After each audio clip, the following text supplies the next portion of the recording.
En 1661, Louis XIV décide de construire un palais gigantesque qui symbolisera son pouvoir. Versailles.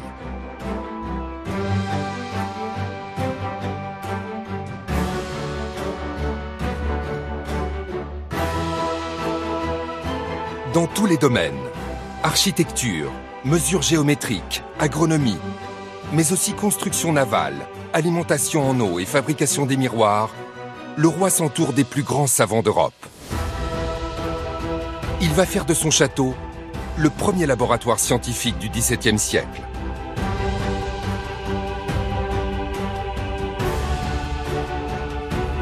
Aujourd'hui, les chercheurs font parler les archives, exhument les traces du passé, restituent les inventions, modélisent les ouvrages. Grâce à leur travail, nous découvrons l'incroyable épopée des innovations technologiques imaginées par les esprits les plus élevés de l'époque.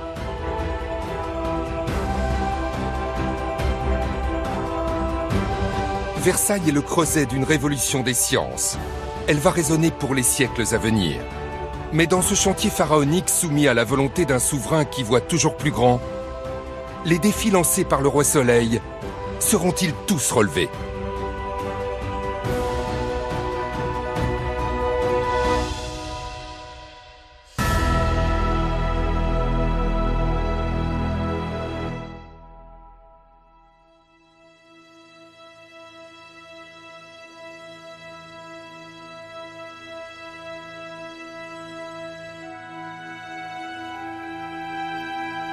Lieu emblématique du château de Versailles, la Galerie des Glaces, connue dans le monde entier. Cette galerie somptueuse où se déroulent à l'époque de Louis XIV les cérémonies et les réceptions de la cour va asseoir le rayonnement de la France dans l'Europe d'alors. Fréquentée par les courtisans, lieu de rencontre et de mise en scène du pouvoir, elle est inaugurée tardivement en 1684. En effet, la Galerie des Glaces n'existait pas dans le plan initial du palais. Pour les spécialistes, elle est révélatrice des exigences d'un roi pragmatique et ambitieux. À l'origine, il n'y avait pas du tout de galerie ici. Il faut imaginer une terrasse à l'italienne, donc ouvert complètement aux quatre vents. Et le climat français n'étant pas le climat italien, rapidement, il y a eu des problèmes d'infiltration d'eau, puisque lorsqu'il pleuvait, on avait des infiltrations dans la galerie juste en dessous, qu'on appelle la galerie basse, et on avait des gros problèmes d'entretien. En 1677, Louis XIV décide de faire de Versailles sa résidence principale et il n'y avait pas de grand axe de communication dans ce château puisqu'il n'y avait que des communications internes assez étroites et finalement pour aller de chez lui au nord à chez la reine au sud, il a fallu créer cette galerie pour avoir un chemin à couvert pour l'ensemble des courtisans et finalement cette galerie a été créée à ce moment-là. Aujourd'hui, grâce à l'analyse des plans d'origine, les chercheurs sont capables de reconstituer comment cette loggia, initialement imaginée par l'architecte Levaux, a finalement été remplacée par une galerie monumentale.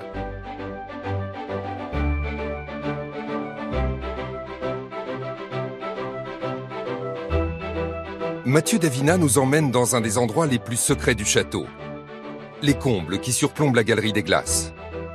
Là, subsistent encore les traces de cette terrasse éphémère, qui n'aura vécu qu'une dizaine d'années, victime des caprices du roi. Ces vestiges montrent l'urgence dans laquelle travaillaient les architectes de Louis XIV. Alors là, c'est assez extraordinaire parce qu'on est juste au-dessus de la Galerie des Glaces, donc on voit véritablement l'envers du décor puisqu'on a ici la voûte qui est de la simple maçonnerie. Et finalement, lorsqu'on regarde ici sur cette partie-là du mur, on est sur la façade de Levaux, donc on voit tout ce décor sculpté, on est véritablement sur la partie extérieure qu'a connue le premier Versailles de Louis XIV, et c'est assez extraordinaire de voir que finalement, assez rapidement, on est venu plaquer cette grande galerie sur l'ancienne façade de Levaux, puisque, évidemment, tout doit aller très vite avec Louis XIV, donc on ne prend pas la peine de masquer cette ancienne façade de Levaux. Donc on a ici le décor tel que l'a connu au départ Louis XIV dans les années 1660-1670. Ce tour de force architectural qui émerveille le visiteur contemporain est le reflet des exigences très précises de Louis XIV qui vont transcender le lieu.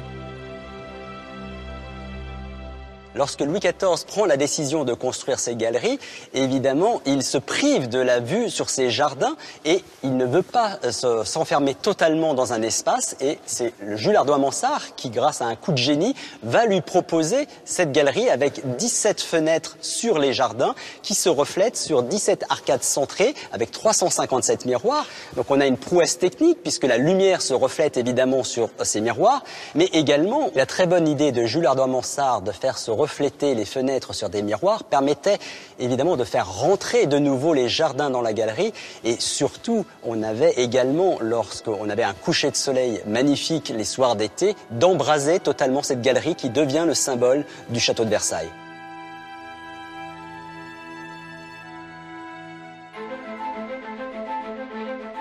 Les souhaits du roi, si ambitieux soient-ils, doivent être exaucés. L'architecte en chef, Jules Ardoin-Mansart, est parvenu à satisfaire le roi qui voyait grand, toujours plus grand.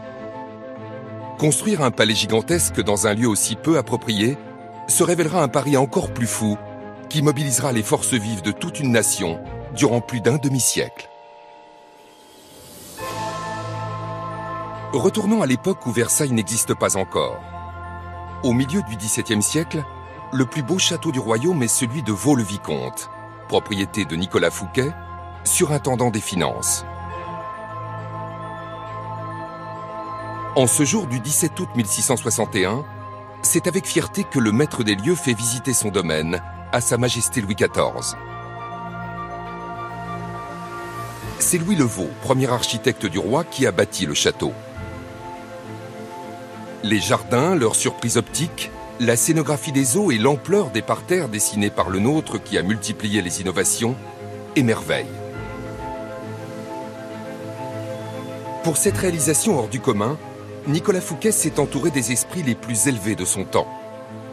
Tandis que la cour s'extasie devant tant de magnificence, piqué au vif, le jeune monarque de 22 ans enrage. Patricia Bouchenaud-Deschamps est historienne, spécialiste du XVIIe siècle. Le 17 août 1661, Fouquet donne la plus incroyable fête jamais donnée par un particulier à un souverain. Pour Louis XIV, ce sera un coup de sang. C'est vraiment le moment où il va décider d'avoir, lui aussi, un château, une résidence qui soit à la hauteur de ce qu'il est, le souverain du royaume de France. L'emplacement choisi par Louis XIV sera l'ancien pavillon de chasse de son père, le défunt roi Louis XIII. Versailles est alors une petite paroisse d'à peine 1000 habitants. Versailles, c'est un choix paradoxal parce que c'est à la fois un choix logique. C'est le lieu de son enfance, c'est le château bâti par son père, Louis XIII. C'est un lieu qu'il connaît, c'est un lieu qui est à mi-chemin entre Paris et Saint-Germain, deux lieux de cour. Et en même temps, c'est un choix qui n'est pas forcément le plus évident au départ, puisque c'est un lieu compliqué. Pas d'eau en abondance, et donc, ce choix-là va être un véritable défi. Le choix n'est pas très judicieux sur le plan technique, car le relais de chasse de Louis XIII est installé au sommet d'une butte très étroite et avec un grand dénivelé, puisqu'il y a environ une vingtaine de mètres de dénivelé. Et donc la plupart des architectes concluent qu'il sera très difficile d'édifier un grand château sur ce site. Et malgré cela, Louis XIV retient ce site et il va en découler trois conséquences. Premièrement, il va falloir drainer ce site, c'est l'origine du Grand Canal. Deuxièmement, il va falloir aménager toutes les pentes des collines environnantes, d'énormes travaux de terrassement. Et puis surtout, il va falloir niveler, c'est-à-dire apporter de la terre pour adoucir les pentes et permettre de réaliser de très amples constructions.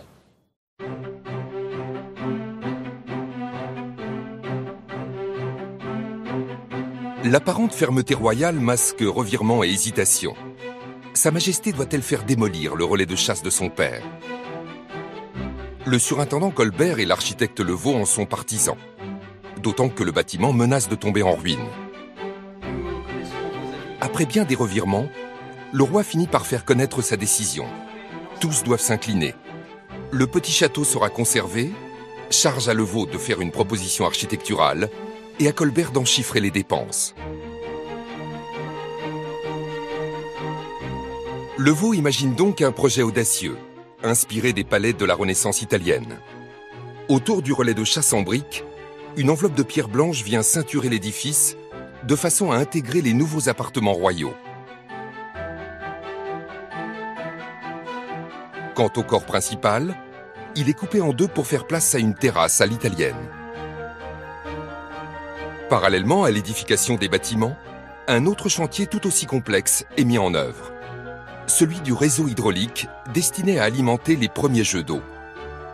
Le système est si performant qu'il est encore largement utilisé de nos jours.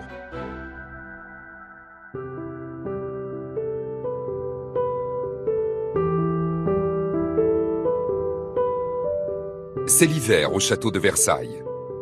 Par crainte du gel, la quasi-totalité de l'installation hydraulique est hors d'eau. Le moment est propice pour l'entretien des bassins et pour opérer de multiples réparations sur le réseau d'alimentation.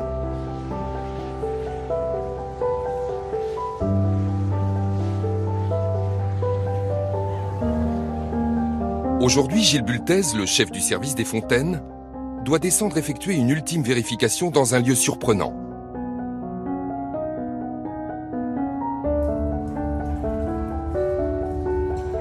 Pénétrer dans ce dédale de voûte est exceptionnel. L'endroit n'est accessible que lorsqu'il est entièrement vidangé. Une opération complexe qui a lieu une fois par an.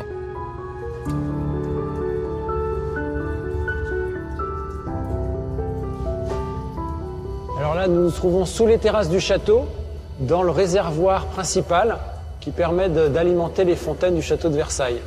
D'habitude, dans ce réservoir, on a 1,80 m d'eau, donc ici, on serait sous l'eau. De manière exceptionnelle, aujourd'hui, on a la chance d'avoir ce réservoir vide, nettoyé, qui est tout propre pour le démarrage des grandes eaux qui va arriver sous peu.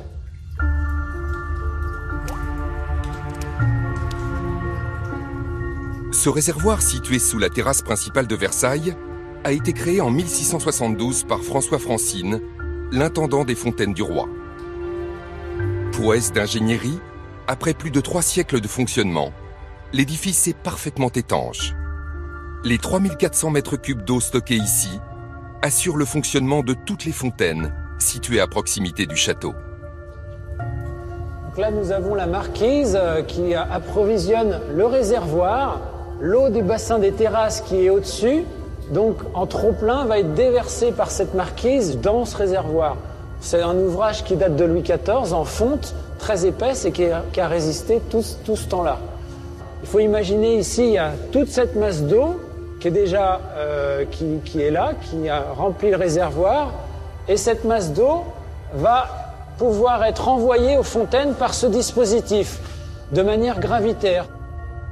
Toutes les fontaines du parc de Versailles fonctionnent grâce au système gravitaire depuis l'époque de Louis XIV.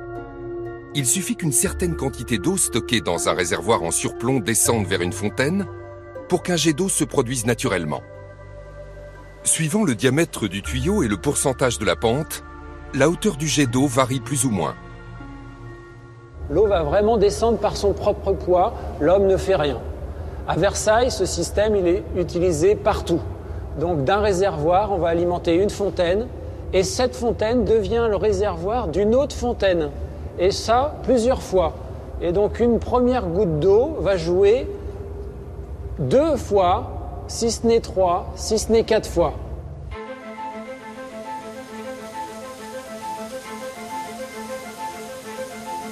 À Versailles, les ingénieurs ont dû être très inventifs. Ils ont utilisé tous les dénivelés du parc pour faire fonctionner en cascade des jets d'eau toujours plus nombreux. Volonté du roi oblige. À la belle saison, lorsque les réservoirs sont de nouveau remplis, c'est au tour du réseau d'alimentation souterrain des bassins d'être inspecté.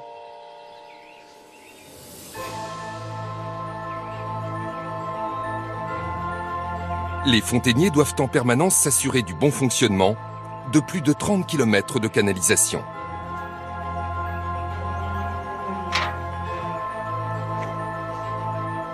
Nous suivons le fontainier Guillaume Accaregui dans les entrailles du dispositif conçu au XVIIe siècle. Un labyrinthe de galeries voûtées en pierre de taille serpente sous le jardin.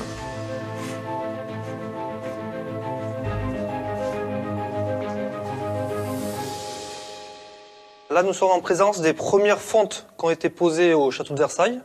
Donc, c'est des morceaux de fonte de 1 mètre qui ont été assemblés ici, qui partent du réservoir du Souterre et qui alimentent le bassin de la Tonne. Donc, en fait, ils ne connaissaient pas encore les courbures. Donc, ils travaillaient sur les jointures des conduites. Donc, c'est 2 feuilles de cuir qui étaient assemblées, avec au milieu une feuille de plomb. Et à la longue, ils arrivaient à travailler sur les épaisseurs de joints et à faire une courbure comme ici. Ça fait donc 16 ans que je travaille sur des fontaines et il n'y a eu sur ces conduites-là aucune fuite. L'épaisseur de fonte qu'on a ici, c'est à peu près 2-3 cm. Donc c'était fait pour durer et la preuve, même au bout de 300 ans, c'est toujours là et toujours en état. L'introduction de la fonte a été la grande révolution dans l'hydraulique de Versailles. En effet, les premières conduites du parc étaient avant tout en bois ou en terre cuite. Elles fuyaient et se dégradaient rapidement. Mais à cause de sa rigidité, la fonte ne pouvait être utilisée que pour les plus grosses canalisations. Pour alimenter les jets d'eau, les fontainiers du roi ont dû recourir à un autre type de matériau plus malléable, le plomb. Alors ici, nous trouvons sous le bassin de la Tonne, donc sous le dôme, qui est un carrefour au niveau des fontaines. Donc cette fontaine-là reçoit l'eau des terrasses et elle alimente énormément de fontaines en contrebas. Donc c'est le point central de nos fontaines. Cette gigantesque araignée de plomb alimente les 74 jets d'eau du bassin de la Tonne.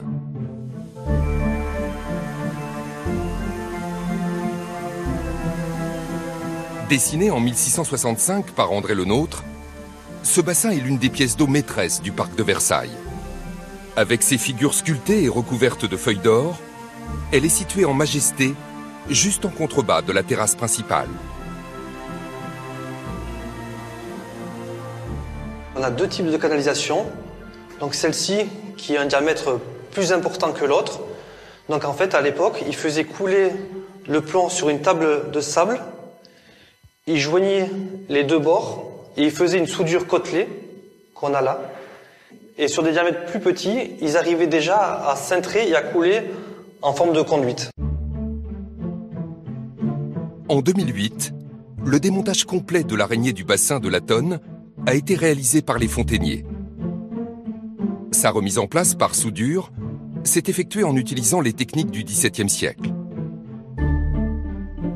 Nous, les fontainiers, on est juste de passage. Donc en fait, on essaie de garder ce qui a été fait et de passer ce patrimoine-là aux prochains fontainiers qui arriveront après nous. Donc on garde les méthodes de soudure et toutes les méthodes qui ont été utilisées à l'époque, qu'on essaie de perpétuer et de garder. En perfectionnant les canalisations, les scientifiques n'ont fait qu'aiguiser l'appétit du monarque pour les installations hydrauliques. Louis XIV est tombé fou des bassins, fontaines et jets d'eau. Il en veut partout. Mais contrairement au château de Vaux-le-Vicomte installé en contrebas d'une rivière, Versailles se trouve à 142 mètres au-dessus du niveau de la Seine. Et aucune rivière ne coule à proximité. Autant dire un site ingrat, sinon le pire endroit pour réaliser les multiples fontaines proposées par le nôtre. Excellent, monsieur le nôtre. Excellent. Dès lors, satisfaire les exigences du roi va se révéler un véritable casse-tête pour les meilleurs scientifiques de l'époque.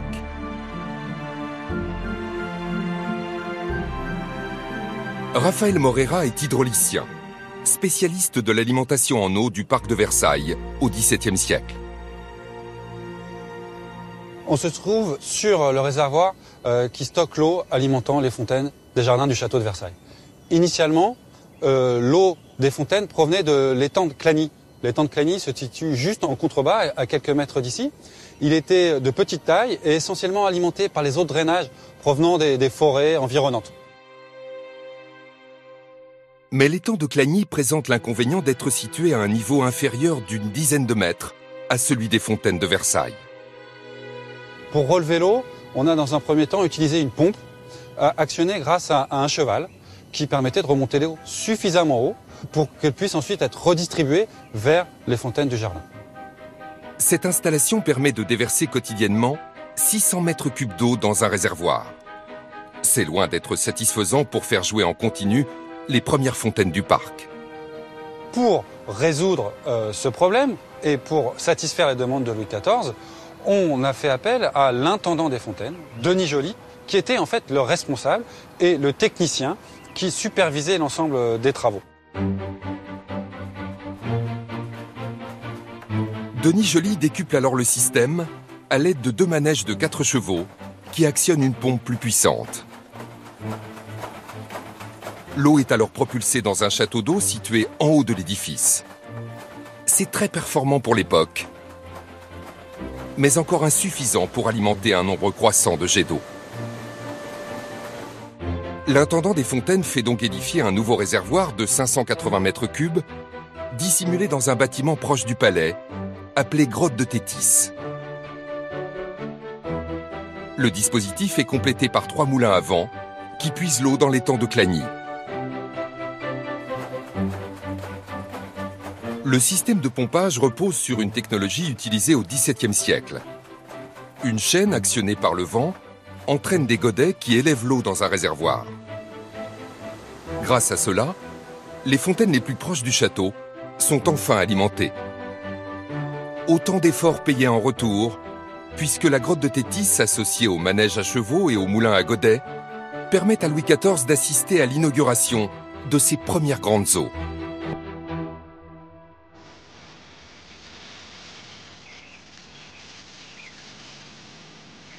Nous sommes le 17 août 1666.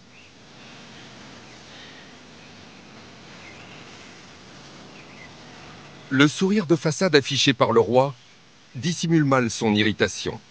Le débit des eaux est trop faible, obligeant les fontaines à fonctionner par intermittence. L'été, les moulins tournent au ralenti, et à cause des fortes chaleurs, l'étang de Clagny est à son plus bas niveau. Enfin, le bruit assourdissant du moulin de Denis Joly indispose la cour. Le spectacle est loin d'être aussi grandiose que Louis XIV l'avait imaginé. Ce demi-échec valait-il une telle débauche de moyens?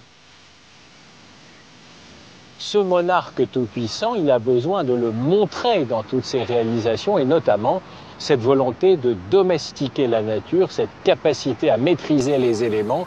Et donc tout le grand projet hydraulique de Versailles est un projet qui oblige les scientifiques et les techniciens à se surpasser pour montrer qu'on peut faire d'immenses jardins où jouer plus de 1000 fontaines et jets d'eau. Versailles, centre du pouvoir, est aussi une cour savante, où la science est omniprésente. La création à l'initiative de Colbert de l'Académie des sciences en 1666 instaure un nouveau contrat entre le pouvoir et les savants. Ils sont désormais dégagés des soucis matériels. En échange, leurs recherches doivent servir au bien du royaume. Dans tous les domaines, de grands noms vont bientôt apparaître. Un projet a retenu l'attention de Colbert, celui d'un certain Pierre-Paul Riquet, baron de Pau-Repos. Le baron n'est pas un inconnu. Quelques années auparavant, le surintendant des finances lui a confié l'étude et le percement du canal du Midi.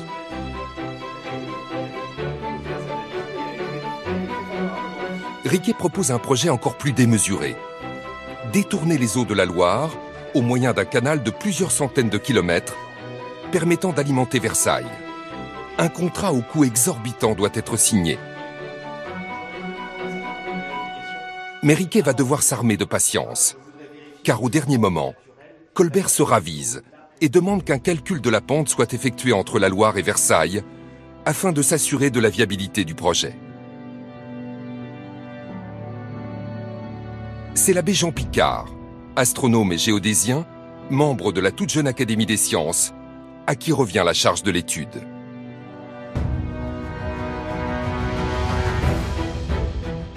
À Versailles, l'alimentation en eau est loin d'être l'unique centre d'intérêt du roi. À l'extrémité sud du Grand Canal, s'élevait un petit palais situé au cœur d'un étrange domaine, peuplé d'animaux incroyables. Un lieu qui marquait l'intérêt du roi pour une discipline scientifique très prometteuse au milieu du XVIIe siècle, les sciences naturelles. On se trouve dans un endroit qui a disparu, ce qui est pas courant à Versailles, où tout a été conservé, la grande ménagerie royale. C'est toujours étonnant de penser que cette ménagerie, elle a été construite extrêmement tôt dans le règne de Louis XIV. Louis XIV vient à peine de prendre le pouvoir l'année d'avant. Son dessin, il est encore entièrement politique. Et l'une des toutes premières constructions architecturales qu'il ordonne, eh bien, c'est cette ménagerie, je dirais, dans un Versailles qui n'est même pas encore Versailles. Grâce aux plans et aux archives, il est possible de recréer l'élévation du bâtiment qui, magnificence royale oblige, a plus l'allure d'un petit château que celle d'un enclos. Une fois franchie l'entrée de la ménagerie, on trouve un corps de logis auquel succède une petite galerie qui mène à un surprenant pavillon octogonal surmonté d'un grand dôme. À l'étage noble du pavillon, un balcon permet aux visiteurs de bénéficier d'une vue plongeante, idéale pour voir de près et pour la première fois de nombreuses espèces animales. Il y a 3 grands types d'animaux. Les animaux qu'on disait paisibles, c'est-à-dire les grands oiseaux. Il y avait beaucoup d'oiseaux magnifiques, des grands pélicans, des haras, des perroquets. Et puis des animaux féroces aussi, avec les ours bruns. Et puis le clou du spectacle, bien entendu, c'était des animaux qu'on disait rares et exotiques, avec des autruches, des casoars, des dromadaires et même des crocodiles. Si Louis XIV fait construire cette ménagerie si tôt dans le règne, eh bien c'est qu'elle a évidemment un rôle politique, celui de servir son prestige et régner sur tous ces animaux venus du monde entier. C'était une manière aussi pour lui de se positionner en roi régnant sur les 4 parties du monde, qui était une image très employée au début du règne. La ménagerie royale, destinée avant tout à la propagande Louis XIVe, va permettre l'émergence d'une science nouvelle. Les savants de l'Académie vont profiter des nombreuses dépouilles de ce lieu surpeuplé, à la mortalité importante, pour les étudier et les naturaliser. Au Muséum d'histoire naturelle de Paris, cette discipline est toujours pratiquée sous l'œil attentif du conservateur Jacques Cuisin. Mais effectivement, avec une implantation de cette nature-là, c'est très très profond. Ouais, c'est bien. Ouais. Alors, à l'époque de Louis XIV, on a à peu près tout ce qui nous entoure, à la fois dans la nature, et alors on ne parle pas de collection, mais dans les cabinets en tout cas. L'aigle royal, ça c'est sûr, ces petits oiseaux-là également sont présents autour. On va avoir un peu plus exotique le sakiya face pâle qui vient d'Amérique, récemment découverte, et c'est effectivement une vraie curiosité.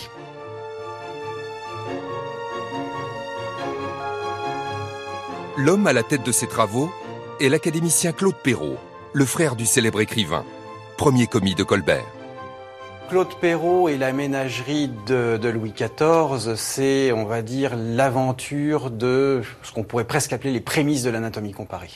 Puisqu'il va bénéficier finalement de la ménagerie, qui est un apport constant, constamment renouvelé de bêtes exotiques qu'on n'avait pas vues en France.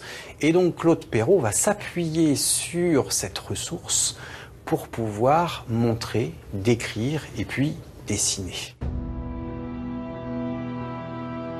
Surtout, Claude Perrault va faire des avancées remarquables, en pratiquant des dissections et en les consignant méthodiquement. Ce qui est assez frappant dans ces planches, c'est qu'on va avoir représenté souvent des éléments comparables. Pattes, système digestif ou une partie du système digestif. Et c'est l'un des côtés très novateurs de Claude Perrault. Le premier, c'est de revenir à l'observation. L'observation fondamentale, issue de la dissection. Je dessine ce que je vois et je le décris. Ça, c'est très nouveau parce que Claude Perrault, du coup, s'inscrit en différence de ses prédécesseurs qui avaient tendance à compiler ou à répéter. Donc ça, c'est la première nouveauté. La deuxième, c'est effectivement de proposer un autre regard sur la zoologie, enfin en tout cas sur ce qui deviendra la zoologie plus tard. Claude Perrault est également l'instigateur d'une activité qui est en vogue à Versailles, l'anatomie spectacle. En effet, le roi et sa cour se précipitent aux séances de dissection publique. La science sous toutes ses facettes est en train de devenir une véritable passion pour le jeune souverain.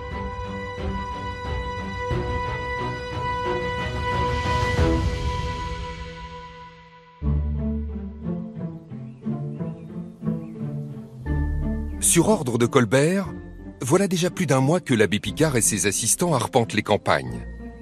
Aujourd'hui, ils procèdent au dernier relevé de terrain. Ils vont leur permettre de calculer la différence de niveau entre la Loire et Versailles avec une précision inégalée. L'abbé Picard est un homme d'église, mais c'est surtout un homme de science, qui va révolutionner l'astronomie grâce à la précision de ses mesures.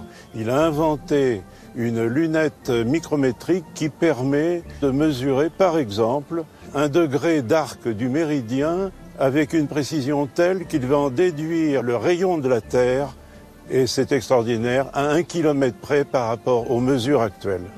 Cette lunette va servir aussi pour faire des nivellements et on atteint pratiquement le centimètre dans la précision, alors qu'auparavant, on faisait au mieux quelques dizaines de centimètres, voire 1 mètre. Les calculs de Picard sont sans appel. Le lit de la Loire est 54 mètres plus bas que les terrasses de Versailles. Le projet de canal n'est donc pas viable. Il va être abandonné. Pour autant, l'espoir d'amener de l'eau à Versailles subsiste.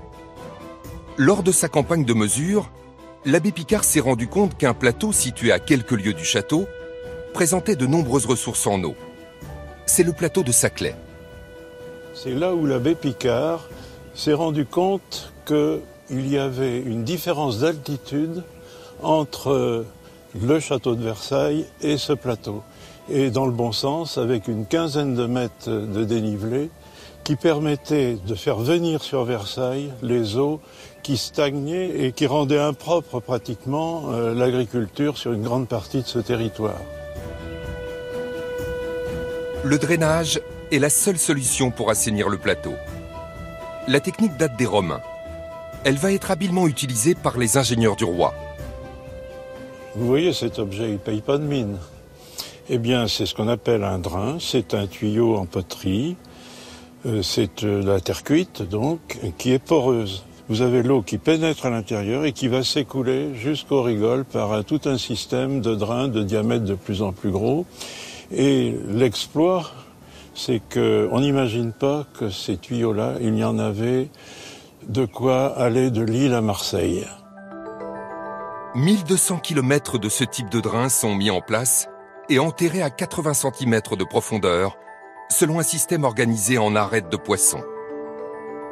Ce travail de titan réalisé à la pelle et à la pioche mobilisera pendant près de 3 années sur le plateau le nombre incroyable de 30 000 ouvriers.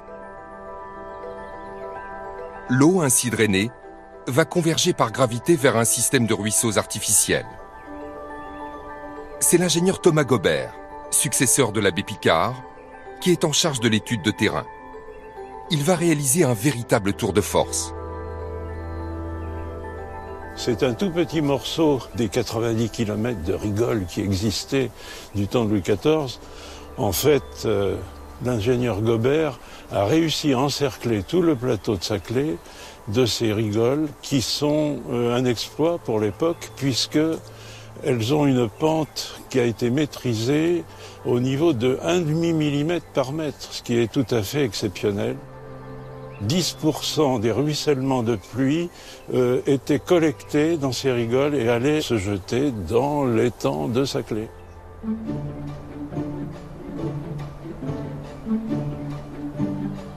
Situé sur un point bas, l'étang de Saclay est la 3e étape de la collecte des eaux du plateau. Les ingénieurs vont en faire le point central du système. Il va permettre de stocker 1 200 000 m3 d'eau. Afin de recueillir de telles quantités d'eau sur des pentes aussi faibles, l'ingénieur Thomas Gobert a eu recours à un instrument de son invention. Il est révolutionnaire pour l'époque. Thomas Gobert va inventer un nouveau niveau de précision assez simple pour être utilisé sur le terrain facilement par les contremaîtres. Un système qui n'exige pas de calcul, contrairement à la lunette de l'abbé Picard qui demande des mesures d'angle. Et là, il va réunir 4 tubes de verre par de l'eau. Et cette eau va donner un niveau d'horizontalité parfait. 2 fils sont tendus entre les tubes de verre et à partir de là, on obtient une précision tout à fait raisonnable. Le niveau de l'ingénieur Gobert est très performant. La marge d'erreur de la visée est de l'ordre de 1 mm pour 10 mètres arpentés. L'eau n'est plus qu'à quelques lieues de Versailles, mais il reste à franchir la vallée de la Bièvre, au niveau de Buc. C'est un aqueduc qui va permettre de l'enjamber. L'édifice mesure 580 mètres de long et culmine à une hauteur de 24 mètres. L'eau y coule sur une pente très faible de 40 cm de dénivelé sur toute la longueur de l'ouvrage. Un record pour l'époque. Une fois franchie la vallée de la Bièvre, l'eau est stockée dans une série de réservoirs situés à proximité du château. Bien que cette installation apporte de l'eau en quantité au parc de Versailles, elle ne résout pas tous les problèmes. En effet, elle n'alimente que la partie basse du jardin.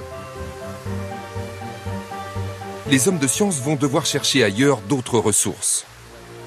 À Versailles, la quête de l'eau est une histoire sans fin.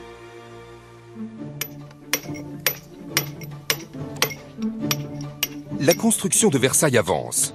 Le chantier s'est organisé. Pour la première fois, les nombreux corps de métier ont appris à travailler ensemble. Les bâtiments sortent de terre. Le chantier frappe par sa démesure. Au XVIIe siècle, il est incontestablement le plus grand d'Europe. Grâce à un travail de fourmi, les spécialistes reconstituent peu à peu ce chantier pharaonique qui va s'étaler sur plus de 50 ans. Les archives sont remplies de récits, mais un extraordinaire témoignage est parvenu jusqu'à eux. Il est unique. C'est le tableau du peintre Adam van der Meulen, réalisé vers 1680. Il fige pour l'éternité l'image du chantier de Versailles au moment où s'élèvent les grandes écuries. L'organisation du chantier n'a pratiquement pas bougé depuis le Moyen-Âge, puisqu'on voit au sol des tailleurs de pierre et en l'air les charpentiers, les grutiers qui travaillent dans des conditions extrêmement périlleuses, ce qui explique le taux très élevé d'accidents du travail et la mortalité élevée sur ces chantiers. Alors, sur le tableau, on voit bien les discussions, par exemple, entre le maître maçon qui est en train de dessiner le détail de la sculpture qui sera ensuite réalisée par le tailleur de pierre. On voit aussi l'utilisation des liants. On livre ici des sacs de chaux ou du mortier et on fait ici le mortier qui va servir à associer ces pierres sur l'édifice. Et on voit aussi sur ce tableau que les moyens de transport sont extrêmement rudimentaires puisque tout est amené avec des attelages cheval et tout est manutentionné à la main par des équipes de 3 ou 4 manouvriers. Alors on regarde aussi l'arrière-plan qui est la construction des ailes des ministres qui ont été rajoutées pour accueillir les grands ministères qui vont s'installer à Versailles. Alors l'intérêt de cette partie du chantier, c'est évidemment la taille des grues qui permettent d'élever les énormes pierres. Les grues de Versailles sont constituées de cages circulaires de grand diamètre, entraînées par l'énergie humaine. Sur l'axe de la cage, un treuil de petit diamètre élève de lourdes pierres en hauteur, selon le principe de la démultiplication des forces. L'aspect le plus fascinant de ce tableau, c'est le troisième élément, c'est qu'en réalité, le roi s'invite sur le chantier puisqu'il traverse avec le carrosse royal tiré par 6 chevaux blancs ce chantier et il arrive dans la cour. Et c'est ça le grand message du tableau de van der Meulen. Peintre des batailles de Louis XIV, c'est que Louis XIV livre une autre bataille pour se faire livrer son château et il traverse le chantier comme s'il venait là pour vérifier que tout se déroulait convenablement.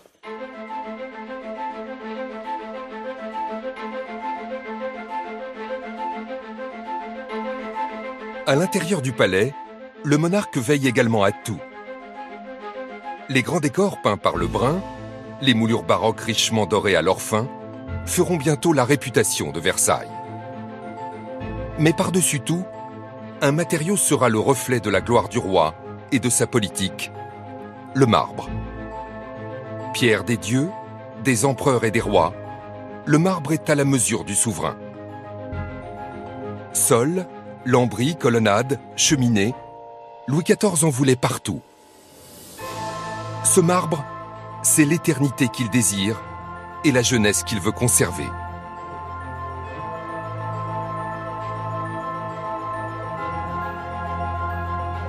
L'universitaire Sophie Mouquin a dépouillé des centaines de documents. Elle retrace l'origine et recompose l'histoire des pierres utilisées sur la totalité du palais de Versailles. Une recherche unique, étalée sur plus d'une dizaine d'années. Ici, nous sommes dans le salon d'Hercule. C'est un salon qui est extrêmement intéressant, parce qu'il est une sorte de résumé du goût de Louis XIV dans le domaine de la décoration et notamment dans le domaine des marbres. Et c'est un des plus beaux salons de la suite des grands appartements qui résume toute la politique des marbres de Louis XIV, notamment dans le choix des différentes essences.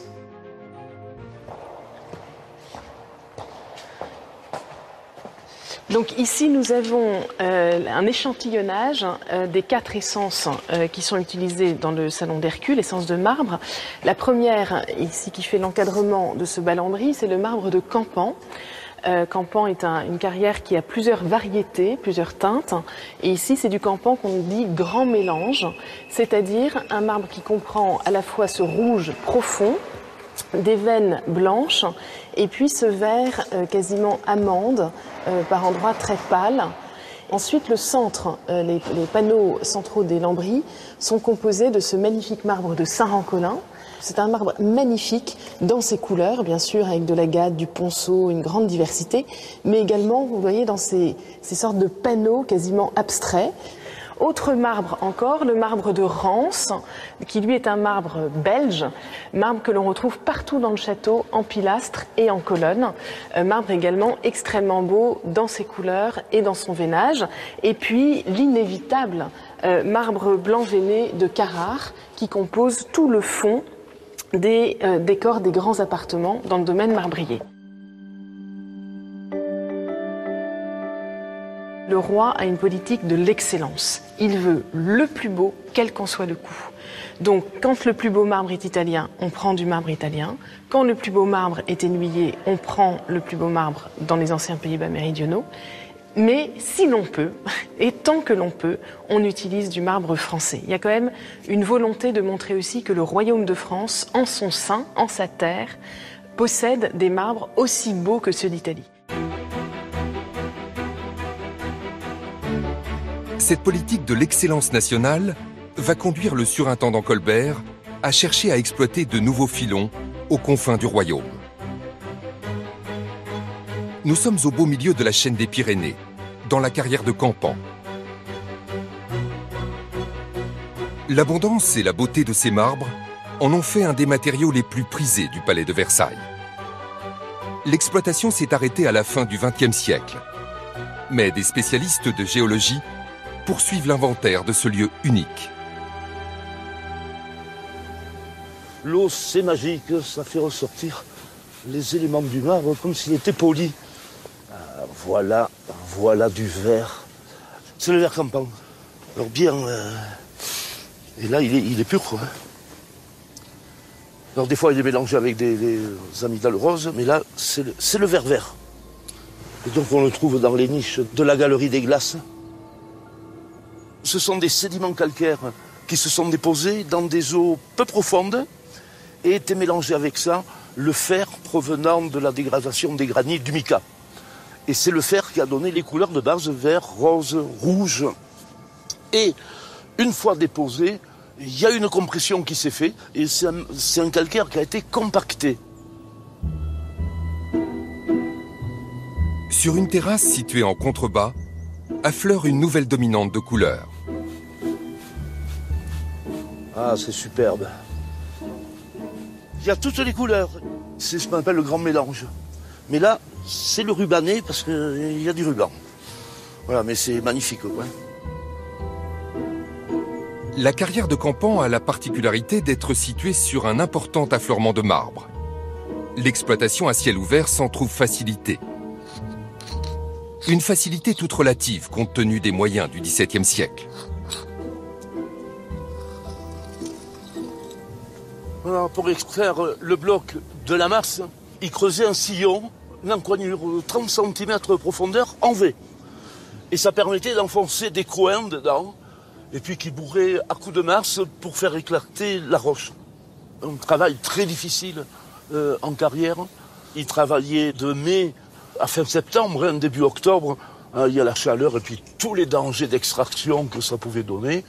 Bon, je pense qu'il y a eu pas mal de victimes, de mains, de pieds écrasés. C'est très très dur, oui. C'est la première phase, vraiment, avant d'arriver à Versailles. De taille standard, chaque bloc extrait pèse en moyenne 3 tonnes.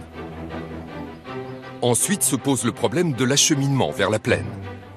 Une tâche ardue, tant les routes de montagne sont escarpées. C'est le chariot typique qui permettait de transporter les blocs.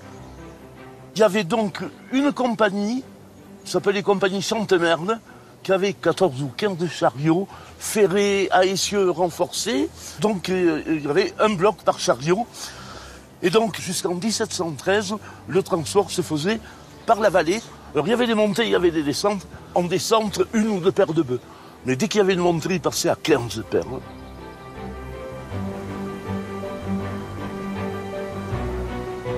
Arrivés à Montrégeau, les blocs sont chargés sur des radeaux, puis des gabarres, seules embarcations susceptibles d'affronter les caprices de la Garonne. Commençait alors un long et périlleux voyage en direction du port de Bordeaux. Ensuite, les blocs sont embarqués à bord de navires marchands qui longent les côtes et contournent la Bretagne. Arrivés à Rouen, des bateaux à fond plat assurent la dernière partie du voyage, la plus harassante, remonter la Seine à contre-courant. De Campan aux ateliers de façonnage parisiens, chaque bloc a effectué un voyage de 1900 km, échelonné sur une période de 3 mois, dans le meilleur des cas. Une logistique incroyable pour l'époque. La décoration de la Galerie des Glaces, qui a nécessité du marbre en abondance, est l'endroit où le savoir-faire des marbriers s'est exprimé d'une façon remarquable. Cette galerie est passionnante parce qu'elle est la quintessence de ce qu'est Versailles, un décor, un théâtre, où tout a l'apparence de la perfection, mais où en réalité il y a de savoureuses imperfections. Et le marbre, qui va constituer 1/3 de la dépense de la galerie, donc c'est colossal, en est la démonstration. Il y a en effet au centre de la galerie 4 niches. 3 niches sont comme celle-ci, à fond vert, c'est du marbre de Campan, et elles accueillent des statues féminines. Une 4e niche côté jardin et elle à fond rouge, toujours du marbre de Campan, et accueille elle une statue masculine.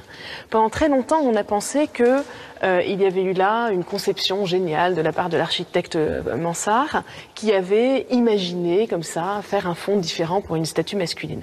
La réalité est tout autre, c'est une précipitation du chantier. Le roi est pressé, il faut aller vite. Et il y a en fait 2 équipes différentes de marbriers qui ont travaillé pour ces 4 niches. Les 2 équipes ont été se servir en marbre de Campan. Simplement, une équipe a pris du vert, la 2e équipe a pris du rouge. Ils ont taillé ensuite les blocs, puis on s'est rendu compte qu'il y avait une différence. Et on a à ce moment-là décidé de mettre intelligemment une statue masculine pour justifier cette savoureuse différente. Et c'est là vraiment l'esprit de Versailles. C'est magnifique, mais ça n'est pas dans la perfection que si souvent l'on associe à tort au règne de Louis XIV. Autre matériau phare de la galerie, les miroirs. Ils couvrent le tiers de la surface. La mise en place des 17 fameuses arcatures garnies de 357 miroirs est pour l'époque une prouesse technologique encore jamais réalisée. Objet de toutes les attentions, leur restauration a été effectuée par le miroitier des monuments historiques, Vincent Guerre. Plus de 70% sont les miroirs d'époque qu'il a fallu absolument conserver et préserver, ce qui est une des magies de la galerie. Et là, on voit parfaitement la distinction entre les miroirs d'époque biseautés et sur la droite, un miroir qui lui n'est pas biseauté, qui sont les miroirs sur lesquels nous sommes intervenus et qu'on a changé. Donc là, vous avez vraiment très bien la différence entre les deux qui est visible à l'œil nu, même par un néophyte. Donc on a voulu une espèce d'unité de couleur, une unité esthétique, mais en permettant quand même une lecture historique. Pour réaliser ce chantier hors du commun, Vincent Guerre a dû puiser dans un trésor, son stock de miroirs anciens qu'il a patiemment réunis dans son atelier.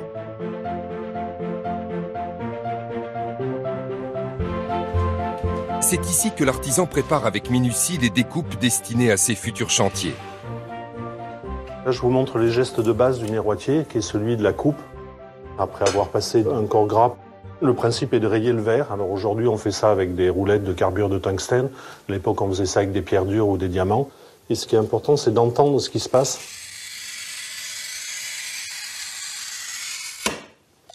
Et au bruit que ça fait, je sais d'avance, si je rappelle ça discuter avec le verre, je sais d'avance si ma coupe va marcher ou pas. Avec tous les aléas qu'il y a autour, le 100% n'existant pas.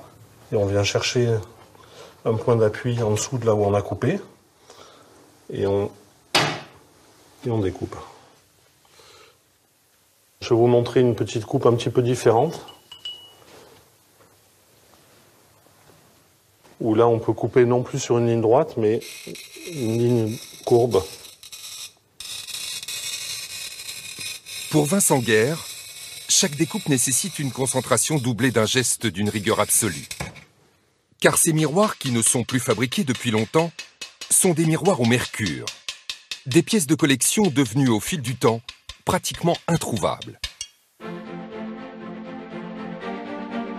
À l'époque de Louis XIV, ils sont tout aussi rares et pour l'aménagement de la Galerie des Glaces, l'architecte en chef est face à un problème. Il n'existe aucune fabrique industrielle de miroirs dans le royaume. C'est auprès des artisans vénitiens qu'il va falloir se tourner.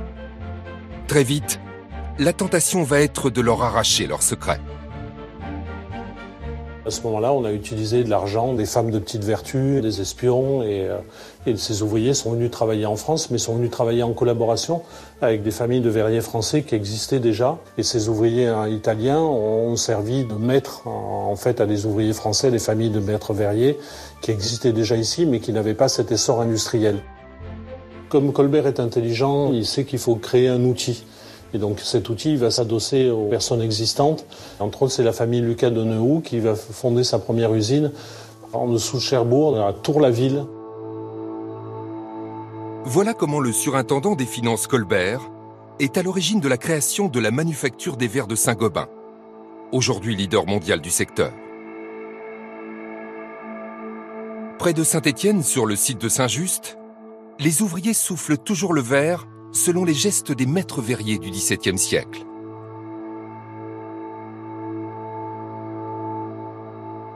Les miroirs de la Galerie des Glaces sont de ce type-là.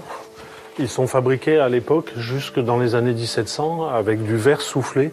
C'est-à-dire qu'on prend la matière en fusion, cette matière est soufflée au bout d'une canne, on fabrique un manchon, donc un manchon circulaire. On découpe ce manchon, on l'étale sur une table, on aplatit et on a une plaque de verre qui avait au maximum dans les dimensions 70 à 90 cm, à peu près 1 mètre. C'est les dimensions de la Galerie des Glaces. On a fabriqué et on s'est servi à la Galerie des Glaces de ce qu'on savait faire de mieux à l'époque. Et dans les années 1700, on a un nouveau procédé qui est mis en place en France et on vient couler les miroirs. C'est-à-dire qu'on a toujours la même matière du verre en fusion, mais qui là est amenée sur une table en fer qu'on appelle une carquaise, est écrasée en gros rouleau à pâtisserie. Ensuite, une fois que cette pâte est totalement étalée, on remet les plaques au four à cuire doucement et on a à ce moment-là des plaques qui peuvent être de valeur très très importante avec 2 mètres, 3 mètres de haut, 1,50 m de large, mais qui sont encore une fois des choses extrêmement rares. Saint-Gobain, on trouve des écrits au début du XVIIIe siècle où ils sont très contents d'avoir fabriqué dans l'année 17 plaques de verre. Donc c'est vraiment un matériau qui est très peu courant, très onéreux, très cher et qui est réservé à des élites. Pour assurer au verre une transparence optimale, commence la délicate opération du polissage. Une étape longue et fastidieuse. Il faut qu'elle soit absolument polie des 2 côtés pour ne pas avoir de diffraction lumineuse à l'intérieur, de distorsion esthétique. Donc on prenait 2 plaques de verre qu'on mettait l'une sur l'autre. On mettait des poudres de plus en plus fines, on les frottait l'une sur l'autre. Mais ça prenait pas loin de 2 mois pour polir les verres d'un côté et de l'autre. À partir de ce moment-là, on disposait une feuille d'étain et tout ça à chaud. Et sur la feuille d'étain, on mettait pas loin de 50 kg de mercure par mètre carré. Le mercure avait pour propriété de faire exploser les particules d'étain, lesquelles particules d'étain viennent se coller à l'arrière du miroir, donc à l'arrière de la surface qu'on leur propose. et le mercure s'évaporait en partie, ce qui créait d'énormes problèmes pour la santé des ouvriers. Et on le réutilisait jusqu'à plus fin, et surtout fin des ouvriers, puisque la respiration du mercure à l'état chaud et gazeux était absolument toxique et était extrêmement dangereuse à l'époque. L'édification de la Galerie des Glaces, geste architectural, théâtral et spectaculaire, est à l'origine d'une révolution industrielle majeure. Cette commande d'État va permettre au Royaume de France de devenir un pays exportateur de miroirs à destination de toute l'Europe. Une réussite industrielle qui perdure encore.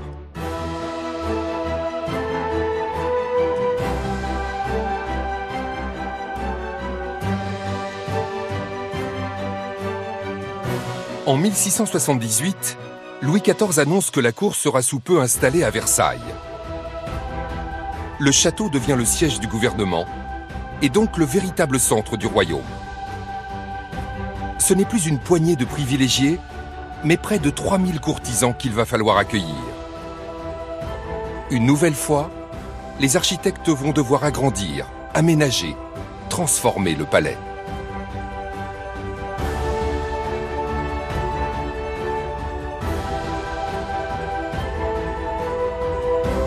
Entre-temps, les besoins en eau des 1700 fontaines et bassins qui ornent désormais les jardins ont décuplé. Malgré tous les efforts des ingénieurs, le réseau hydraulique de Versailles ne parvient pas à les alimenter. Louis XIV ne lâche pas prise. Ce matin, le roi excédé a fait convoquer Colbert et Mansart. Il leur aurait tenu ces propos. « La Seine est à une lieue d'ici, en bas du coteau de Louvciennes. Faites-lui escalader ce coteau. Quant à la machine qui doit faire monter l'eau de la Seine, demandez-la à ces messieurs de l'Académie. » Mansart et Colbert, en bons courtisans, auraient répondu « Nous nous adresserons demain aux savants, et l'eau montera jusqu'au ciel, s'il plaît à votre majesté. » Colbert a déjà eu recours aux concours internationaux pour sélectionner les meilleurs talents du moment. Il l'a fait pour la cour carrée du Louvre et pour le chantier de l'enveloppe de Levaux en 1669. Donc c'est un concours d'idées qui va mettre en concurrence plusieurs équipes, dont des équipes anglaises et une équipe liégeoise. Et c'est l'équipe venue de Liège qui va gagner. Alors elle est emmenée par Arnold de Ville, qui appartient à une famille d'exploitants miniers, et c'est associé à lui Renquin Sualem, qui est un maître charpentier, qui va donc transposer une machine qui relève l'eau dans les mines de charbon et en faire une machine élévatrice au bord de la Seine. Le principe de cette machine est simple. Une roue à aube actionne une pompe souterraine par l'entremise d'une double tringle en fer. Mais le pari de Versailles est d'une toute autre envergure. Comment les concepteurs vont-ils s'y prendre pour acheminer des milliers de mètres cubes d'eau à partir d'une machine conçue selon ce système, mais installée à une dizaine de kilomètres du château? Nous nous trouvons sur les bords de la Seine, sur l'emplacement de l'ancienne machine de Marly. Le défi du concepteur de la machine a été considérable compte tenu des techniques de l'époque. En effet, pour réaliser la machine de Marly, on a commencé par réaménager le cours de la Seine afin qu'elle offre le courant nécessaire pour actionner les 14 roues à aube de la machine. Les 14 roues à aube actionnaient des pompes qui étaient réparties sur 3 niveaux différents.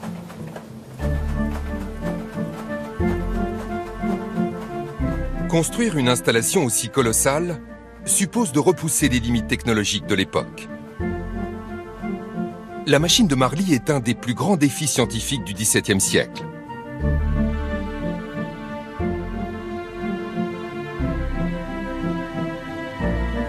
Ces concepteurs n'ont pas choisi le nombre de roues au hasard.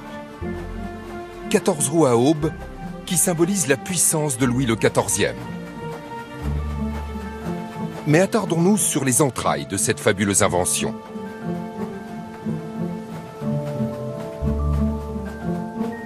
Chaque roue, de 12 mètres de diamètre, entraîne par rotation un premier système de pompe qui aspire l'eau de la Seine et la refoule par des conduits dans un puisard situé à 50 mètres de hauteur sur le coteau.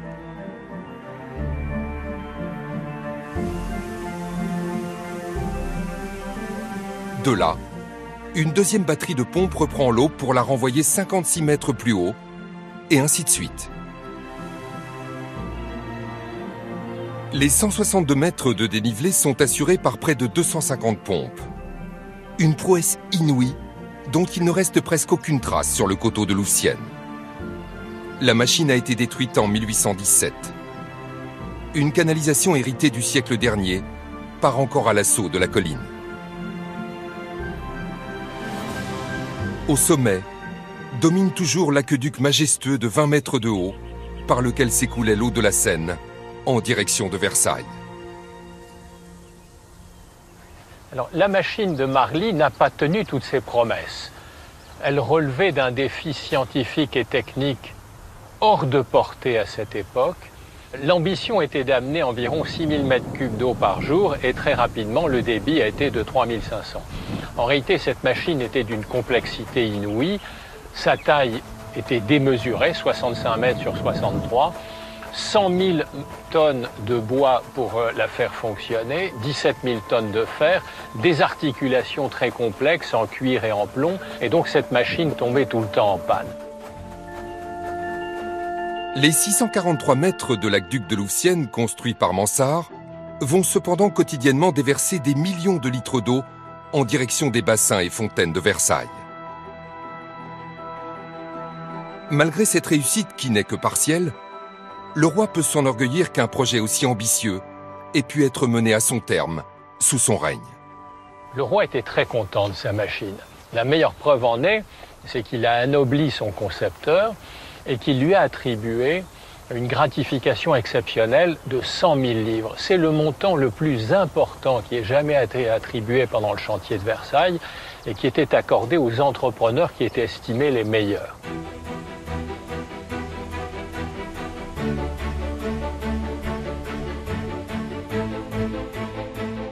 À Versailles, les travaux du parc qui entoure le château sont en voie d'achèvement.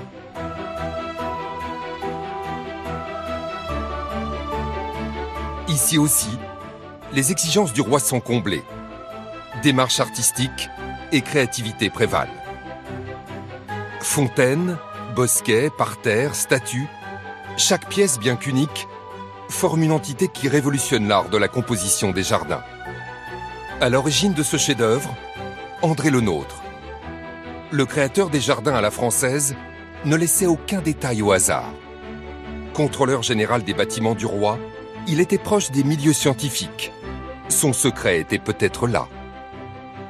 André Le Nôtre, c'est un héritier. Son grand-père était déjà jardinier du roi. Son père était non seulement jardinier du roi, mais dessinateur des jardins du roi. Et lui-même cumule ces deux fonctions. Il est surtout l'ami de Louis XIV, l'ami intime. Ils ont pour point commun la passion des collections, de peintures, de bronzes, de médailles. Il y a une véritable intimité entre les deux hommes. C'est ce qui va leur permettre de faire des créations telles que Versailles. Le jardinier du roi sait comme personne fixer l'œil des visiteurs à l'aide des parterres et des jeux d'eau. Mais il est tout aussi célèbre pour ses perspectives uniques, ces grands axes qui donnent leur ampleur au jardin. Dans l'axe principal de Versailles qui s'étend au-delà du Grand Canal, il va s'attacher à créer la plus remarquable des perspectives. Elle conjugue avec talent les arts et les sciences. André Le Nôtre, ici à Versailles, s'est trouvé confronté au même problème que dans toutes les résidences d'Île-de-France, à savoir des étendues extrêmement vastes et un relief très peu prononcé. À Versailles, ce sont 3 km de perspective, 30 mètres de dénivellation. Alors comment créer quelque chose de nouveau, quelque chose de surprenant ? Eh bien, il va mettre en œuvre sur le terrain des procédés optiques parfaitement connus des mathématiciens, des architectes, qui consistent à utiliser des anamorphoses et des collimations. L'anamorphose est le principe optique qui permet à Le Nôtre de compenser la diminution apparente des parties lointaines du Grand Canal. Pour y parvenir, il inscrit les figures de sa composition dans un secteur angulaire qui part de la cour carrée, passe par les parterres d'eau et englobe le bassin de Latone et plus loin le bassin d'Apollon. À son tour, le Grand Canal s'inscrit dans ce même secteur angulaire. Ainsi, plus les figures géométriques sont éloignées, plus elles sont agrandies.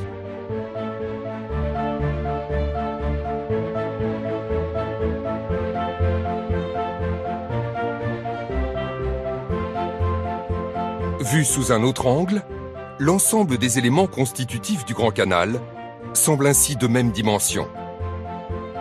Mais le génie de Le Nôtre va plus loin encore. Il s'attache à nous faire apprécier les perspectives dans le mouvement. C'est ce qu'on appelle la collimation.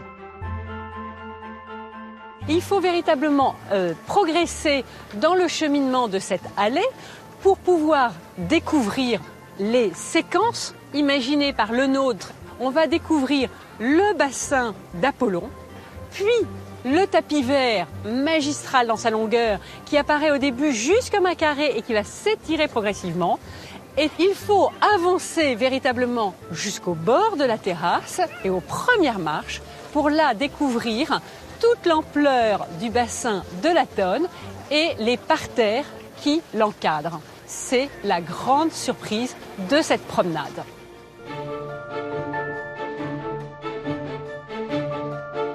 Point final de cette construction optique, le Grand Canal. Aujourd'hui, il est constellé de petites embarcations pour le plus grand plaisir des visiteurs. Il n'en a pas toujours été ainsi. Dès 1669, une impressionnante flottille évoluait dessus. Rarement évoqué, le sujet n'est connu que de quelques spécialistes.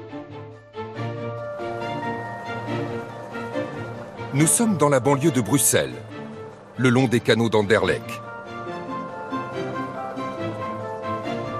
Nicolas Joschko est sur la brèche. Aujourd'hui, c'est le grand jour. Un mauvais temps à la mise à l'eau, quand on navigue, il fera beau. Voilà. Ce spécialiste d'architecture navale a réalisé un rêve fou. Il y a 2 ans, il a mis en chantier une réplique de l'un des vaisseaux de la flottille du Grand Canal. On est à 4800 heures de travail alors. 4800 heures de travail. La licorne a été construite suivant les méthodes employées par les charpentiers de marine de l'époque. C'est une réplique à l'échelle 1/4 de l'un des fleurons de la marine française sous Louis XIV. Le choix de ce format n'est pas fortuit. À cause du tirant d'eau, les bateaux qui naviguaient sur le Grand Canal devaient être de taille réduite.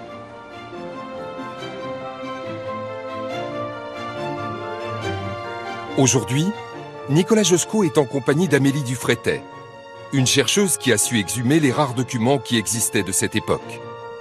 Ils étaient soit oubliés, soit éparpillés dans les archives des bibliothèques. La première inspiration a été la figure de proue, enfin l'illustration de la figure de proue du Triomphant, qui est un des bateaux de la flottille du roi, qui avait une licorne en figure de proue. En bon belge, il y a une autre licorne qui vient au souvenir, et bon, il y a quelque chose qui se passe. La deuxième source d'inspiration, c'est cette deuxième illustration-ci, où on voit en effet un bateau qui donne déjà des proportions pour développer un projet de construction ici à Bruxelles. Grâce à l'analyse des gravures, il est possible d'inventorier les différents bâtiments qui évoluaient sur le Grand Canal. Loin d'être un instrument de parade, cette flottille est un projet d'une toute autre grandeur. Les archives révèlent que certains de ces navires sont des prototypes qui ont mobilisé les meilleurs architectes du royaume. C'est Colbert qui, voulant en fait sensibiliser Louis XIV à la marine, s'est dit que le meilleur moyen c'était de placer des bateaux du monde entier et des bateaux traditionnels français sur le Grand Canal de Versailles. Alors on va avoir des chaloupes traditionnelles qui pouvaient naviguer à la voile et à la rame, et on avait également des vaisseaux de haut bord, donc à la fois des vaisseaux marchands, mais aussi des galères. Donc voilà, comme cette magnifique galère royale qui était donc très très ornée, comme l'exigeait en fait ce type de bâtiment qui était symbole de la puissance royale évidemment. Donc avec à la fois des sculptures et des dorures. Très vite, la flottille acquiert un tel prestige que les nations étrangères cherchent à obtenir leur représentation sur le Grand Canal. Alors, on va avoir du coup les gondoles de la République de Venise qui sont très très ornées avec des sculptures comme on ne peut pas imaginer aujourd'hui, évidemment, puisqu'aujourd'hui les gondoles sont noires et donc très sobres, alors qu'à l'époque, elles étaient ornées de sculptures dorées, donc ça devait vraiment être très très impressionnant. Convoquer sur le Grand Canal des bâtiments étrangers, c'est en quelque sorte faire comprendre aux yeux du monde que désormais tout se passe à Versailles. Ce jour de 1675 marque le couronnement d'intenses efforts diplomatiques. Louis XIV peut enfin découvrir l'esquisse des yachts commandés 2 années auparavant au constructeur anglais Sir Anthony Deane. Avec attention, M. de Croissy, l'ambassadeur, recueille les dernières recommandations de Sa Majesté. Le roi veut l'assurance que ces yachts aient un tirant d'eau raisonnable pour rester manœuvrable à la voile en toutes circonstances sur son canal. En réalité, cette négociation dépasse largement le bon plaisir du monarque. Derrière ces tractations se dissimule déjà une guerre technologique. En matière de construction navale, les Anglais ont une réputation incomparable. Ces bateaux ont été construits à une période où on était en lien avec l'Angleterre. Sauf que plus tard, on a reproché à Sir Anthony Deane d'avoir livré des secrets scientifiques à la France et il a été emprisonné dans la Tour de Londres.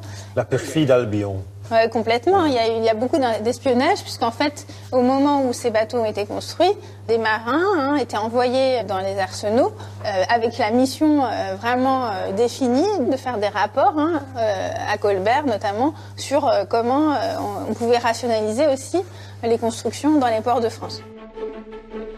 Aujourd'hui, de cette flottille composée de dizaines d'embarcations, il ne reste quasiment aucune trace. À trop subir les outrages du temps, le bois finit par disparaître. C'est tout l'intérêt du travail de reconstitution que Nicolas Joschko a mené en construisant sa licorne. Une fois reçus les aménagements intérieurs, les gréements et l'ensemble de la voilure, la licorne sera prête à prendre la mer. Elle sera alors telle que la cour pouvait la voir lorsqu'elle sillonnait le Grand Canal. C'est clair que, vu l'inspiration de l'origine du projet de la licorne, ce qui serait génial pour nous, c'est de pouvoir un jour voir naviguer la licorne à Versailles sur le Grand Canal. Testés à Versailles, des bâtiments comme la licorne ont fait la grandeur de la flotte du roi. Mais l'architecture navale n'est pas l'unique domaine inattendu où les avancées sont considérables. Proche du château, situé à côté de la pièce d'eau des Suisses, mais invisible derrière ses hauts murs, se trouve le potager du roi.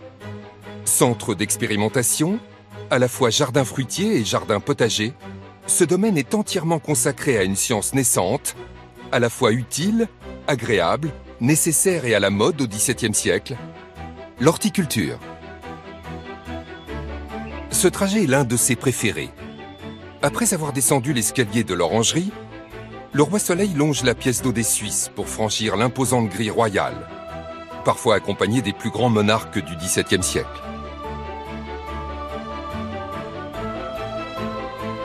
10 minutes de promenade pour atteindre son potager. Un lieu unique, à la fois par sa taille et par la diversité des variétés de légumes et de fruits qui y sont cultivés.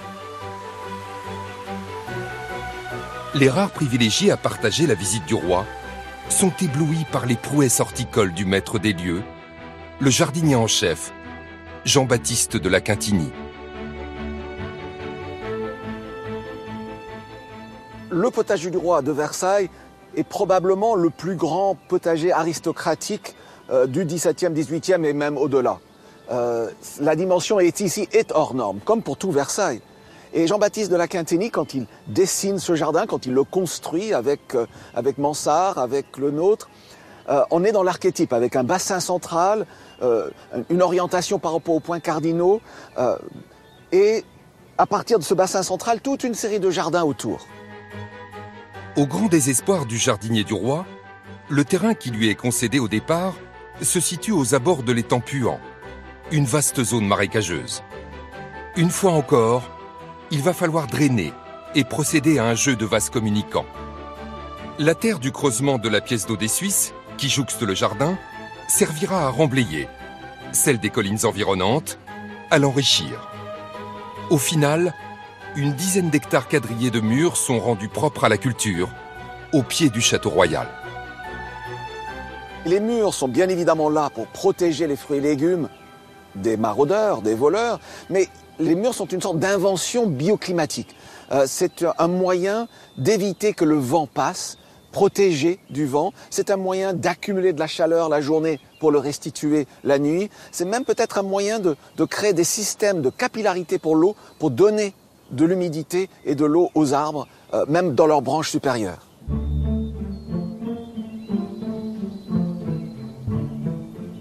La Quintinie va s'efforcer de répondre au désir d'un roi qui veut maîtriser la nature, notamment lorsque Sa Majesté veut déguster des légumes hors saison.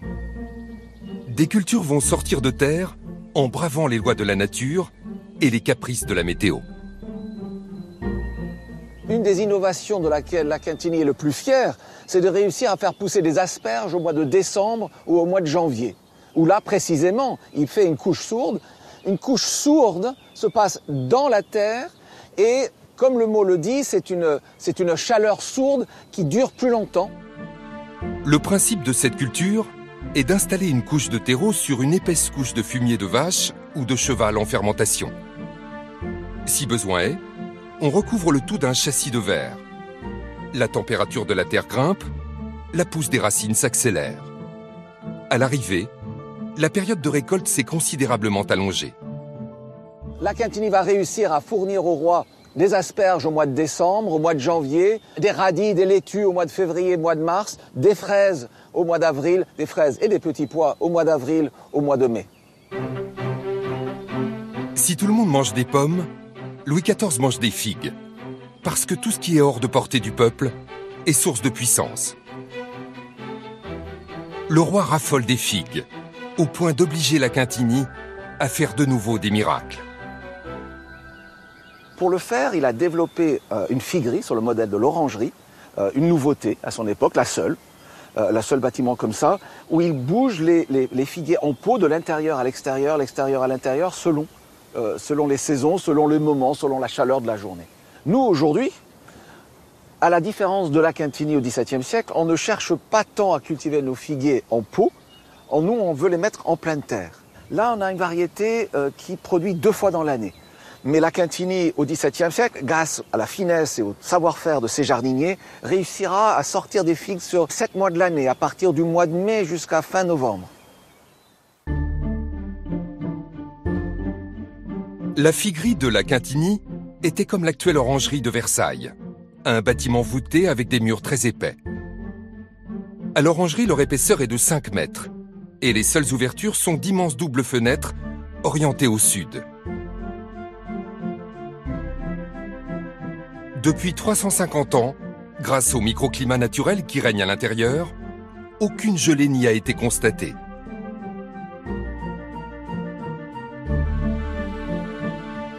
Quand la température est clémente et afin de remédier au transport manuel des 700 figuiers en pot, un certain Valentin Lopin invente une machine spéciale armée de treuils et de poulies pour déplacer aisément les arbres à l'extérieur de la figuerie.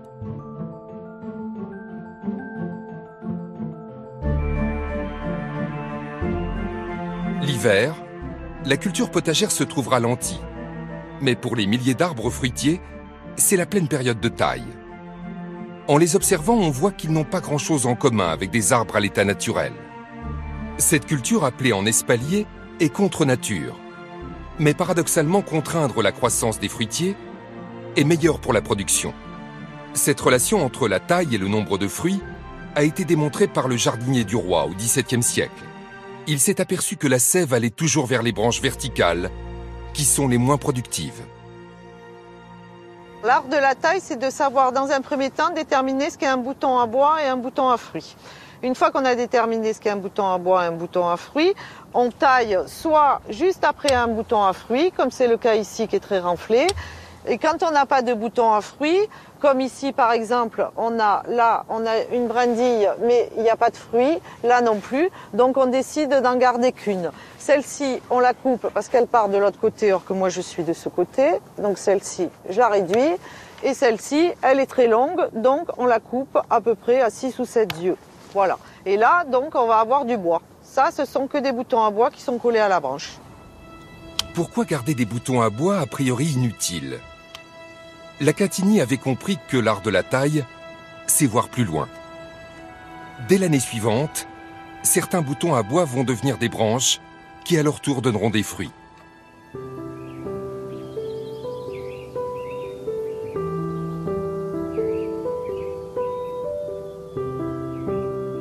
À la belle saison, lorsque le jardin se pare de 1000 couleurs, l'ombre de la Quintigny est omniprésente. En chercheur insatiable, ce grand savant du XVIIe siècle aura multiplié les découvertes et fait pour longtemps de ce potager un lieu d'expérimentation. C'est à cet endroit même que bientôt sera réalisée l'acclimatation de l'ananas, du caféier et la mise au point des premières serres.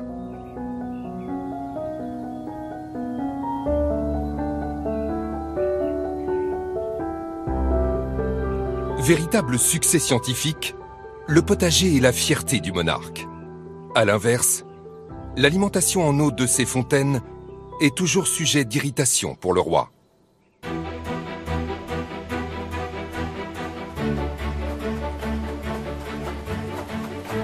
Moins d'un an après l'inauguration de la machine de Marly, le dispositif ne tient pas ses promesses. Les casses mécaniques se succèdent. Les fuites se multiplient. Une solution radicale est envisagée. Détourner les eaux de l'Eure. L'Eure doit permettre d'alimenter Versailles à raison de 50 000 mètres cubes d'eau par jour. Mais la rivière est à une distance importante du château. Avec pour point de départ le village de Pongouin, le tracé originel repose sur un canal à ciel ouvert sans écluse de plus de 80 km de long. La première partie du projet est aisée dans sa mise en œuvre. Le relief est peu accidenté. C'est à la mi-parcours qu'un obstacle de taille se présente. Le franchissement d'une vallée sur une longueur de 17 km. Le surintendant des finances louvois souhaite édifier un aqueduc à 3 niveaux d'arcade. Une prouesse architecturale dont la partie haute s'élèverait à plus de 72 mètres dans le ciel. Le prestige du roi l'exige. Et il s'agit de prouver au monde entier que ce qui se fait sous Louis XIV dépasse tout ce qui a été réalisé depuis l'Antiquité. L'architecte Vauban a cependant une idée plus raisonnable. Vauban propose de la franchir en utilisant la gravité, avec une canalisation qui suit la pente et qui remonte de l'autre côté de la vallée, tandis que Louvois a une vision différente. Il veut une arcade qui soit plus grande que celle du pont du Gard pour marquer la grandeur du roi. Vauban fait un raisonnement économique, il faut minimiser le coût de l'investissement et surtout du fonctionnement et de l'entretien futur de l'infrastructure, tandis que Louvois, lui, milite pour une arcade car il estime qu'un grand roi doit bâtir de très grandes infrastructures, de grands châteaux, et donc c'est finalement Louvois qui impose sa décision au bout de 4 mois d'échange. Le projet d'aqueduc est frais par son audace. Le franchissement de 2 vallées par 3 niveaux d'arcade sur une longueur de plus de 17 km. Il doit passer au fond du parc du château de Madame de Maintenon, devenue entre-temps la nouvelle épouse de Sa Majesté Louis XIV. Difficile d'imaginer le gigantisme de cet ouvrage d'art, culminant à plus de 70 mètres de haut, sans recourir aux techniques de reconstitution en 3 dimensions.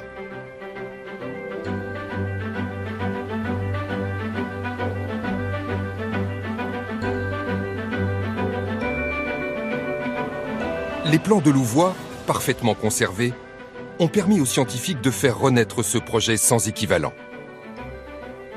Ce chantier est le plus important de l'époque de Versailles, sur les 40 années, et il mobilise des effectifs jamais vus jusque-là, puisque jusqu'à 36 000 personnes ont travaillé ici. Alors, ce sont essentiellement des militaires, donc 20 à 25 000 militaires, 20 régiments étaient mobilisés ici et Vauban utilisait la main-d'œuvre militaire pour baisser les coûts et faire les travaux physiquement les plus difficiles.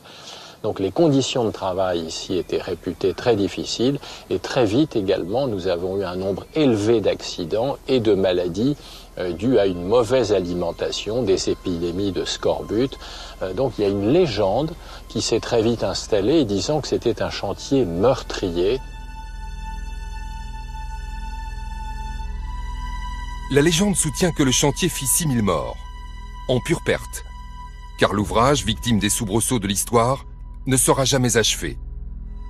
L'actuelle partie visible de l'aqueduc mesure seulement 1 km de long et 28 mètres de haut. À la fin 1688, la Ligue d'Augsbourg se reconstitue et donc le pays va rentrer en guerre. Les armées sont renvoyées dans leur foyer, tous les régiments qui travaillaient ici, et vont être mobilisés sur les frontières quelques mois plus tard. Et ils ne reviendront jamais, de sorte que le chantier est abandonné à partir de 1688 et que ce que l'on voit aujourd'hui, c'est simplement le premier étage de cette arcade qui devait en comporter 3.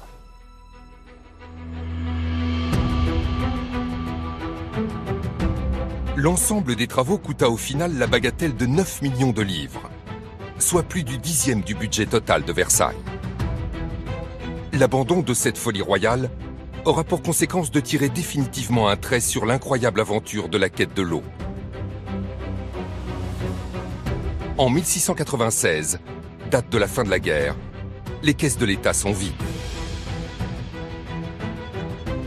Pour autant, le roi va pouvoir profiter pleinement du spectacle de ces 1700 jeux d'eau. Il le devra non pas aux scientifiques, mais à la malice de ses fontainiers.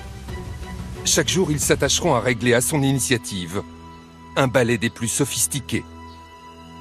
Aujourd'hui, le système est encore utilisé. À l'époque, les anciens fontainiers, au passage du roi, ils sifflaient, ce qui voulait dire que le roi approchait de la fontaine. Donc, ils actionnaient la fontaine, comme je suis en train de le faire. Hop.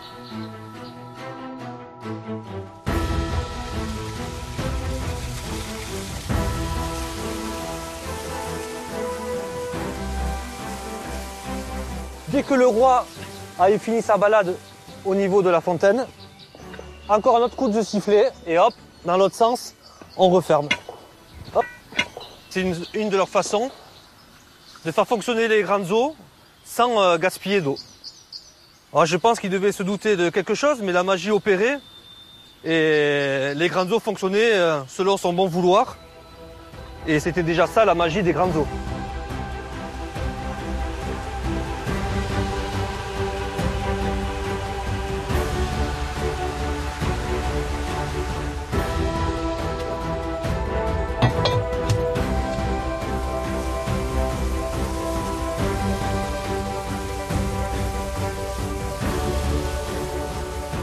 Versailles s'inscrit dans un projet politique. Il s'agit pour le roi de gouverner autrement et de mettre en œuvre la monarchie éclairée. Et ce modèle a réussi puisque cette nouvelle façon d'associer la science et la technique au chantier de travaux publics va être copiée ensuite partout en Europe. C'est donc la preuve que ce pari a été atteint. Versailles, lieu de pouvoir, lieu de plaisir, aura aussi et peut-être surtout été un lieu de science, un lieu d'expérimentation, un laboratoire scientifique à ciel ouvert, fabuleux. Quand on se promène aujourd'hui, qu'est-ce que l'on voit? On voit toujours une magie et on devine encore toute la trace de ces scientifiques qui sont intervenus pour créer ce chef-d'œuvre. L'aventure de la science à Versailles a continué bien après l'achèvement du palais et la mort du roi Soleil. Au XVIIIe siècle, la démonstration d'une nouvelle invention ou la présentation d'une découverte devant le roi résonnera comme une consécration suprême pour les scientifiques. Présentées ici, les prémices de l'électricité et l'envol de la montgolfière auront d'immenses retentissements dans le monde entier.